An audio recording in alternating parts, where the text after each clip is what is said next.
Hey guys, this is BJ Lakshman coming to you live, where I think about Mythborn 24/7, 365. So we had an amazing weekend at BlurredCon. Just so many amazing, talented people showed up. I hate using the word amazing, but it was really was amazing. The costumes were great. The people looked like they really enjoyed themselves. And I really thought that of minority artists of minority showed up in real strength to bring their various cultures and their various influences to the table, and it was an awesome sight. It was really fun, and I felt very proud to be part of it. So I'm glad that everyone had a chance to that came had a chance to enjoy it.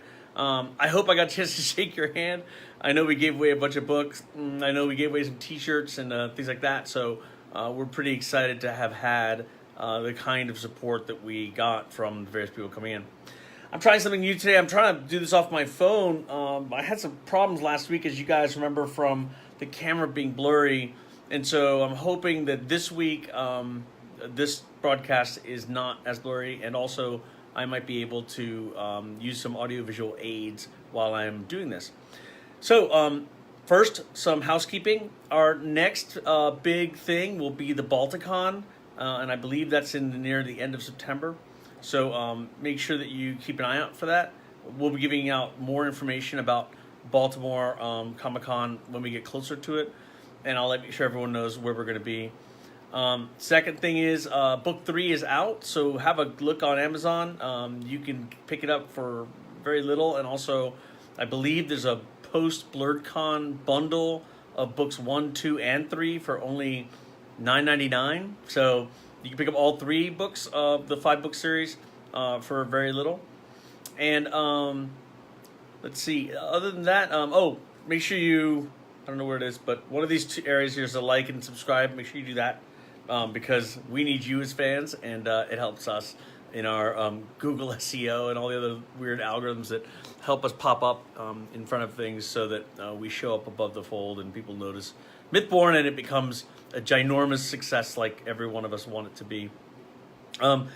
So this week we're going to talk about a little bit about how, at least in video games, we would go about building engagement. And I think that this has relevance when you look at how you write stories. Engagement is a function of keeping the player interested in games. So when you're playing a game, we want to be sure you stay interested all the time. And what we found through a lot of practice was that, and trial and error, was that you can't just constantly throw things at people super hard all the time, super challenging all the time. You get numb to it. Like at some point, your adrenaline level, it spikes to get you going on something. But once that thing becomes the standard, your adrenaline drops back down again. Your body's really smart. It doesn't keep you jacked up for too long. So in order to trick your body into constantly spiking adrenaline, we have to give you breaks, right? So we have to take the action from up to down, so that your body doesn't find a basal point to sort of rest at, and it's constantly adjusting to different challenging levels. This helps in a couple of different ways in game development. One is every player plays at a different skill level, so we can't, there's an imaginary optimal line of playing where you're perfectly good all the time, but we don't know where that line is. We can't tune the game to everybody's style of play. So what we end up doing is creating almost a little sine curve, that goes up and down above that optimal line, and therefore, as it gets more challenging, you get more. You find the challenge rising, and your adrenaline goes up, and you get more engaged into like trying to beat the challenge. And as the challenge goes down, you feel more mastery, right? Because you're now you feel like what you just did and learned has lent to your capabilities within the world. And so you feel more mastery, you feel better at it, you feel like you're starting to master the game. The problem is that, if we keep you at any one of those levels for too long, if we keep you at a high level or too high for challenging for too long, you start thinking the game is mean, it's unfair, it's cheating, And if we drop you below the line for too long, you'll think the game is easy, it's not challenging, it's boring. So we have to sort of move you, the player, up and down that line again and again and again. Now I'm going to try this for the first time. I'm going to try and switch this around so you can see what I'm talking about. I don't know if you guys can see this screen as well, but as you can see, there's an optimal line right here, right? So the blue line represents the optimal challenge line, and then the orange line represents the difficulty of the challenge and how the player's sort of effort is going. So when they are, fighting above the optimal challenge line, there's a high satisfaction because they feel skillful, they feel control. But if you keep them too long there, this game starts feeling like it's too easy, it's childish, it's boring.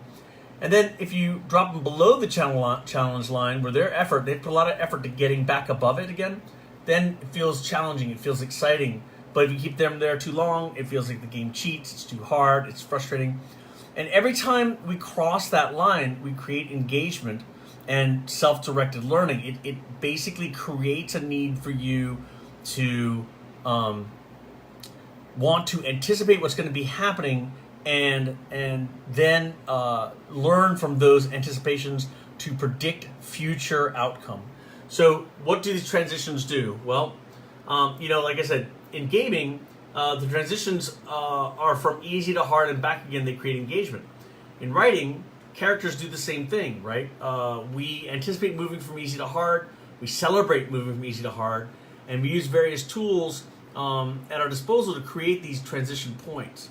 So I think it's what's really interesting and fun about using these techniques that we've mastered in video games development in my writing is it gives me a very cool way of giving the reader of Mythborn a chance to get good in their minds, get good at what they think is going to happen, start to understand what an adept might do with his martial powers, how magic works, and that predictability is a sense of comfort to the reader because they understand and can predict what might happen. And then sometimes, not a lot, but sometimes I'll take that prediction or that comfortability and I'll flip it a little and give them a plot twist where they didn't expect something to happen, but their brain told them it ought to happen a certain way. And when it doesn't, they're surprised and they learn something new about magic or new about a person or new about a character that they didn't know before. But they don't feel cheated because I don't do it so often that I'm screwing them over every time they make a prediction and and it comes out to be wrong. I make them feel powerful in the place they're in, which is reading. But rarely now and then, I'll use that same predictive analysis that they get into the habit of doing to create drama, to create tension, to create new things that are going on. So I hope you guys get a chance to pick up Mythborn and try it out. I hope you get a chance to read some of these parts and see how I use transitions in order to keep people engaged in the reading. We're really, really excited about where things are going. I'm hard at work on book 4. I had it up right behind me a second ago. 81,000 words done, so only a little bit left, and then it's going to go to my editors who are eagerly waiting for it. And it's really, really cool. It's it takes a slightly it opens the world up even more. Think of Eden as starting out when you started in book 1 of it being a little bit like an onion, or something layered, where the first layer felt a lot like fantasy. It was just straight up dragons and dwarves and things like that. But as you started peeling things back, you started to realize, hey, wait, the magic here is actually, it feels a little more techy than I thought. And these creatures, some of them feel maybe potentially a little more robotic, or maybe a little more sentient AI-like, and less, just straight up fantasy. And now, as you sort of transition into Arcadia and you see the demon realm, you start to wonder, okay, well, where did these people come from? Who is the sovereign, and why does the sovereign want to remake the world?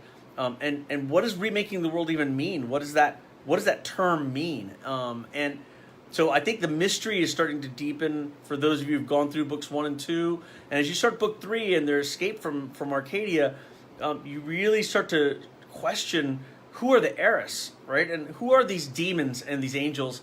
Are they actually demons and angels, or are they potentially forgotten bits of tech that that are designed to help people on this planet? And then, what is this planet? Is this planet one of billions that might be part of something much larger?